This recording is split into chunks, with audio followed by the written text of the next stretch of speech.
Bonjour à tous et merci d'être avec nous ce soir ici même, Bassin Lambeau, où on va parler politique ce soir. Oui, parce que dans cette 7e circonscription, pour les législatives, bien entendu, on reçoit ce soir Rémi Massin. C'est ça? Oui, bonsoir Jean-Claude. Bonsoir. Merci d'être avec nous. Merci de nous faire le plaisir de ce déplacement depuis l'ouest de la Réunion pour venir jusqu'ici à Bassin Lambeau pour nous parler, dans le cadre de ces législatives-là, de ton projet. C'est ça. Effectivement. Voilà. Je remercie déjà Canal Austral, je te remercie Jean-Claude de l'invitation. Effectivement, on vient de l'autre côté, à l'opposé. Oui. Je viens de Saint-Gilles-les-Bains, de la 7e circonscription, et je suis candidat à la députation, candidat à l'élection législative qui aura lieu le 12 et 19 juin. Le deuxième jour, c'est la fête des pères, le 19 juin. J'espère que j'aurai un bon cadeau, parce que je suis déjà papa aussi. Bien sûr, bien sûr, bien sûr. Et effectivement, ça fait longtemps que je me bats. Depuis, si je remonte à plus loin possible, c'est depuis l'université, puisque j'étais moi-même président des étudiants, leader étudiant. Et j'ai toujours combattu écoutez, la corruption. Je suis le candidat de la probité, comme on dit. Et même certains prenaient le plaisir de m'appeler Monsieur Propre. Moi, première valeur fondamentale pour faire de la politique, pour moi, c'est la probité, l'honnêteté.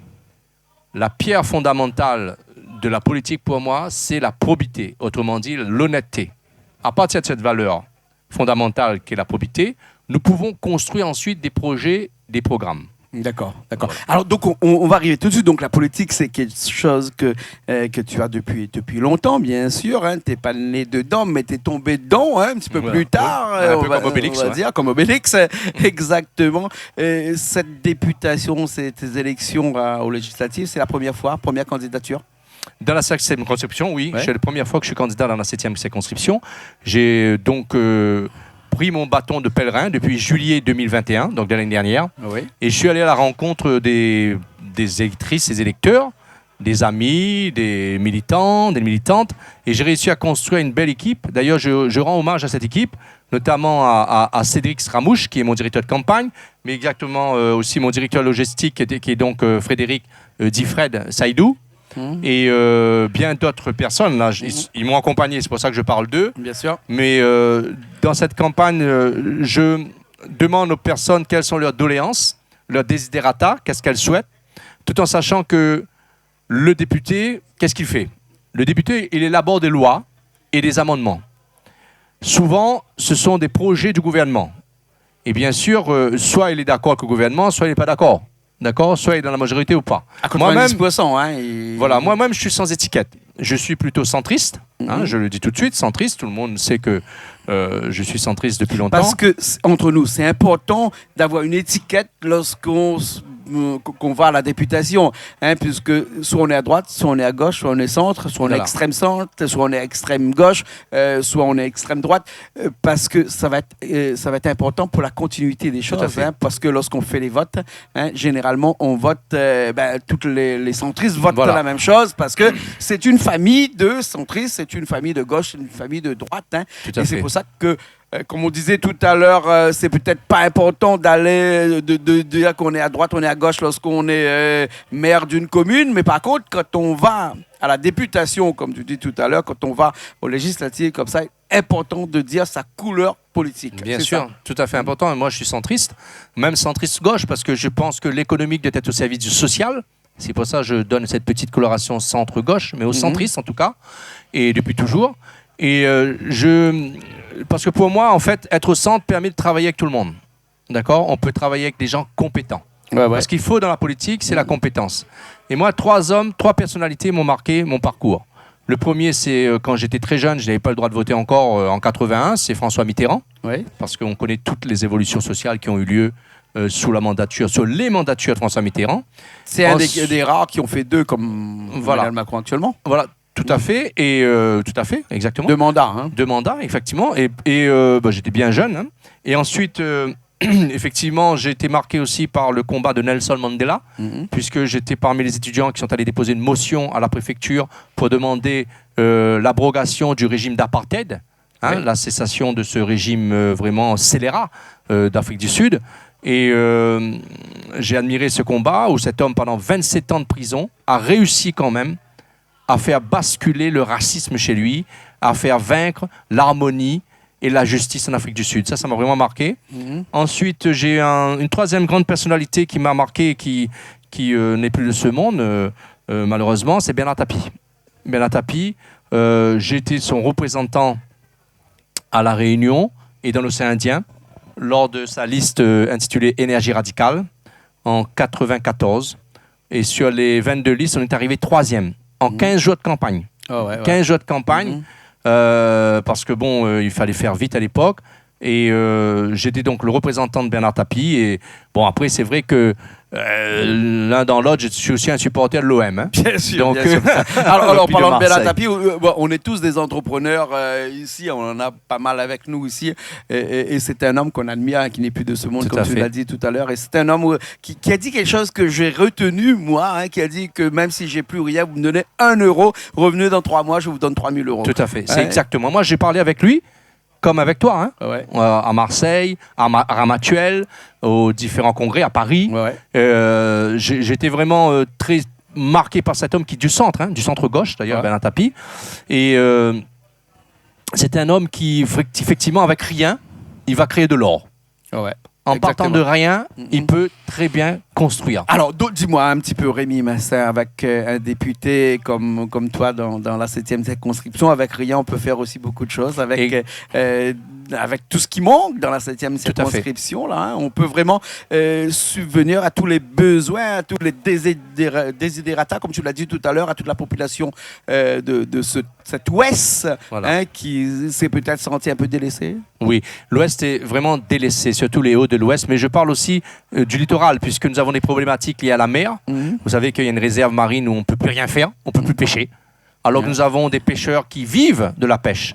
Moi, j'ai rencontré les différents responsables, notamment des présidents, notamment Guilain, qui est très connu là-bas. Je peux donner son prénom, il n'y a pas de souci. Et lui, il m'a expliqué la problématique. C'est par exemple, au moment des catastrophes naturelles, eux, ils n'ont droit à rien, contrairement à d'autres corps de métier. Pourtant, ils sont au ministère de l'Agriculture et de la Pêche. La mer est démontée, pas démontée pendant un mois. Un requin, ça ne gagne pas rien, zéro. Et là, il y a quelque chose à faire. Il y a quelque chose à faire, c'est une proposition de loi. Parce que comme il y a une explication, le député, il est là pour élaborer la loi, pour faire des lois. Et là, c'est des problématiques de pêcheurs. On rencontre aussi les agriculteurs qui ont de grosses difficultés, notamment au niveau de la canne où il n'est pas assez aidé. D'accord ? Ils ont demandé 20 millions, ils n'ont eu que 14 millions. Ça, c'est pas normal. Et le député, il doit intervenir aussi au niveau du projet de loi de finances, le PLF. Chaque année, il y a un projet de loi de finances et c'est là qu'il arrive à faire infléchir la politique du gouvernement. Bien sûr, il vaut mieux être dans le gouvernement. C'est plus facile avec les amis du gouvernement. Mais moi, j'y vais pour défendre la tradition et les coutumes réunionnaises. J'ai rencontré aussi des gens de Bataille-Coq.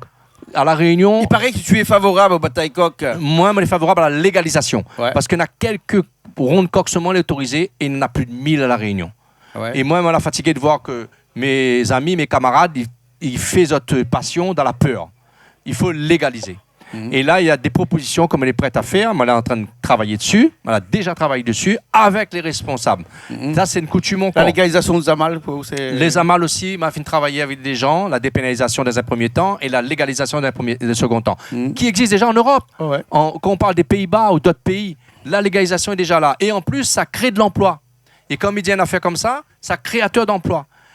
Je suis professeur des écoles. Dans le cadre de l'enseignement aussi, il y a des modifications à faire, il y a des propositions à faire.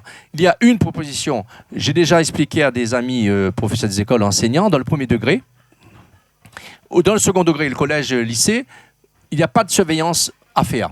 Ça, c'est les CPE, les surveillants. Dans l'école, qui était pour autant la fondatrice de la République. La République, nous sommes en 5e République. C'est l'école... On appelait les instituteurs les hussards noirs de la République parce qu'ils défendaient la République. Ils étaient chargés de mettre en place les savoirs, les savoir-faire, les savoir-être, de répandre la culture de la République. Ils ont été oubliés. Et ils continuent à faire la surveillance sur leur temps de travail. D'accord. Ça, on peut abroger. Alors justement, parce qu'il faut qu'on avance vite, il y a aussi une grande réforme sur l'éducation nationale qui peut être un des sujets où il faut absolument qu'on parle. Là, il y a un sujet ici à La Réunion qui intéresse beaucoup de monde et qui intéresse sûrement les gens qui sont dans la 7e circonscription et qui sont dans l'éducation nationale. Cette problématique où dès qu'on passe un concours, on va en métropole obligatoirement pour prendre un poste, et quand on arrive en métropole, on n'a plus l'occasion de revenir à La Réunion parce que les mutations sont complètement difficiles. Est-ce que ça, un député comme Rémi Massin, s'il est élu, pourrait éventuellement trouver une solution à tout ça? Il y a une solution. C'est un problème beaucoup plus large, c'est la fonction publique en général. Il y a aussi les policiers qui sont en métropole, etc. Et là, je parle de l'éducation nationale parce qu'il y a la réforme de l'éducation nationale qui est un grand projet d'Emmanuel Macron, par exemple. J'ai entendu. Ouais. Effectivement, nous avons, par exemple, le premier degré, c'est-à-dire le primaire, l'école primaire, élémentaire et maternelle. On passe des concours ici à La Réunion. À l'époque, on appelait ça l'école normale. Oui. Maintenant, ça a changé. C'est un institut. D'accord. L'école normale permettait de rester à La Réunion. On reste dans son département. C'est un concours national, le CAPES. Pour ceux qui sont certifiés professeurs de lettres ou d'histoire ou de maths, on peut même prendre le même modèle que pour le premier degré. C'est-à-dire que lorsqu'on passe le concours dans une académie, on a la priorité pour rester dans l'académie. Après, si le créole veut aller, il part. Mais c'est pas le cas, et c'est pour ça que tout le monde se plaint. Hein. Il faut réformer. Et cette réforme peut être basée sur le modèle de ce qui est fait pour le premier degré, pour le primaire. Ouais. C'est pas difficile, c'est une loi. Il suffit d'avoir la volonté politique. Et c'est ça que je veux faire comprendre aux députés. Moi, je n'ai pas un député qui sera un député bas de carré, moi. Hein. Moi, je suis un député qui veut travailler. Bien sûr. Alors, en tant que député, là, il y a des grands sujets encore qui intéressent tout le monde, c'est cette vie chère, là, hein, et qui ne cesse d'augmenter tous les jours. Hein. Ces 2 ou 3 derniers mois, la vie à La Réunion a pris entre 10 et 15% de plus. On a vu, on ne va pas parler de la tomate qui est à 10 ou 12 euros le kilo, on va parler de l'huile qui, lui, est récurrent, qui a passé de 0,80 centimes d'euros à 6,50 euros. Mais bon, on dit que l'excuse, c'est peut-être la guerre en Ukraine, mais on ne sait pas, mais les tomates, lui, il n'a pas fait la guerre, lui, hein, il est encore là. Il pourrait passer de 1,20 à 2,40. Oui, et on a le transport, par exemple, hein, d'un conteneur qui arrivait ici à La Réunion, qui vient d'Asie, puisqu'on a beaucoup de conteneurs qui viennent d'Asie ici, qui ont payé 1 600 euros le conteneur, qui a plus de 5 000 euros le conteneur aujourd'hui. Qu'est-ce qu'un député peut faire pour cette vie chère ici? Déjà, moi, on est pour la suppression de l'octroi de mer.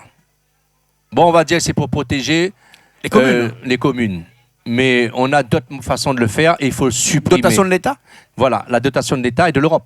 Ouais. L'Europe a une grande partie. Mais est-ce que l'Europe va venir doter une commune en France? Est-ce que c'est pas vraiment l'État? Oui, à travers l'État. Qui va doter une commune en France pour compenser. En tout cas, dans les Outre-mer, parce que les Outre-mer, on parle de La Réunion, parce qu'il y a des Outre-mer qui n'ont pas l'octroi de mer. Hein. Voilà. Voilà, La Réunion, parce que l'octroi de mer, La Réunion pèse quand même plus de 30 ou 40% dans la caisse des communes. Hein. Tout à fait. Voilà. Et il est possible, une question de volonté politique. Nous avons une pandémie qui a frappé la France, La Réunion. D'accord? Donc, 100 milliards a été mis sur la table par le président Emmanuel Macron. 100 milliards. C'est-à-dire que c'est une volonté politique de payer. L'Europe peut effectivement... Ça ne multiplie pas de 200 milliards, hein, sur les 600 milliards par de dépenses. Hein. Au départ, maintenant c'est 600 milliards. Ça veut dire que c'est une question de volonté politique. Il faut que nous ayons des députés. Ici, il y en a 7. On ne peut pas avoir 7 députés qui soient des députés bas de carré. Sur 570 députés que 577 députés. 577, pardon. Il reste 570 députés qui ne sont pas à La Réunion. Voilà. Hein? Mais est-ce que ces 7 députés-là, qui sont de La Réunion, vont peser un petit peu dans cette balance électorale? Parce que, en fait, c'est une élection là-bas. Quand on vote une loi, hein, on vote. Hein. Que va faire 7 députés sur 570? Justement, parce que nous sommes dans un statut qui nous bloque. On a la CTU, la collectivité territoriale unique, ou plus exactement, plus communément appelée l'Assemblée unique. Oui. Nous avons la Corse, nous avons la Martinique et la Guyane qui ont adopté ce statut. Nous ne pouvons pas le faire à cause d'une clause scélérate. Hein. Monsieur Virapoulet, vous voulez parler, bien sûr. Bien non. Vous pouvez en parler, il n'y a pas de problème. C'est cette clause qui s'appelle l'amendement Virapoulet, bien sûr. Mais si vous avez bien écouté le président Emmanuel Macron, il a dit qu'il va faire une réforme institutionnelle. Ouais. Moi, je souhaite, en tant que député une fois élu, faire sauter cette clause pour permettre l'évolution dans le statut de la collectivité territoriale unique. Ça va nous permettre d'avoir un statut qui nous permet de justement adapter les lois à la Réunion. Créer des lois propres à la Réunion. Pour la Réunion. Parce que si le vent souffle à 210 km/h ici et qu'en métropole il souffle à 80, si nos maisons s'effondrent à 80 km/h, eh ben c'est pas normal. Bien sûr. Bien sûr. Et ici, on a besoin de, par exemple, des films pour filtrer l'eau solaire. Ouais. Nous savons que, par exemple, les voitures, ici, il fait 35 degrés, 30-35 degrés. La chaleur est importante. C'est pas la même chose en métropole. Il y a des lois ici qui doivent être spécifiques à la Réunion. Chaque région doit avoir ses propres effectivement. Lois adaptées à sa région parce qu'on n'est pas tous, tout à fait. On n'est pas tous en métropole. Exactement. Exemple, voilà, Exactement. En tout cas, ça c'est ce que vous voulez faire. Mais sinon, parce que là, le 12 juin, il y a beaucoup de gens qui vont se dire, je vote pour qui? Parce que dans cette 7e circonscription, il y a pas mal de personnes qui sont mises à la députation. Et Rémi Massin, qu'est-ce qu'il a à dire à toutes ces personnes qui vont voter ce 12 juin-là? Moi, m'a dit azot. Une caméra ici, ou peut regarder en face. Me dit azot toutes, réunionnaises, me dit que ça m'a faire et m'a faire que ça m'a dit. Je dis ce que je fais et je ferai ce que j'ai dit. Et moi, j'ai la volonté politique depuis toujours, puisque, comme disait tout à l'heure Jean-Claude, moi, la tombe dedans très jeune en politique, comme un peu d'une potion politique. Eh bien, moi, je vais défendre avec toute mon énergie, avec tout ce que j'ai, je vais défendre les Réunionnaises et Réunionnais pour qu'on respecte le Réunionnais. Et comme l'a dit un célèbre député, pour le citer, Laurent Vergès, moi l'est pas plus, moi l'est pas moins, nous l'est pas plus, nous l'est pas moins, respecte à nous. Nous Réunionnais, il faut y respecter à nous à travers nos députés. Merci beaucoup. Rémi Massin, merci. Qui est avec nous aujourd'hui. Merci beaucoup. Merci Jean-Claude. Et puis après, on se retrouve pour la victoire. 12 et pour la fête 19, des pères. La fête des pères et la fête de la victoire. Voilà. Merci beaucoup. Merci Jean-Claude. Merci nous, beaucoup. on était dans cette émission qu'on appelle Zigzag, émission culturelle, émission politique sur Canal Austral. On se retrouve la semaine prochaine pour d'autres nouvelles émissions. Allez, à la semaine prochaine. Hey!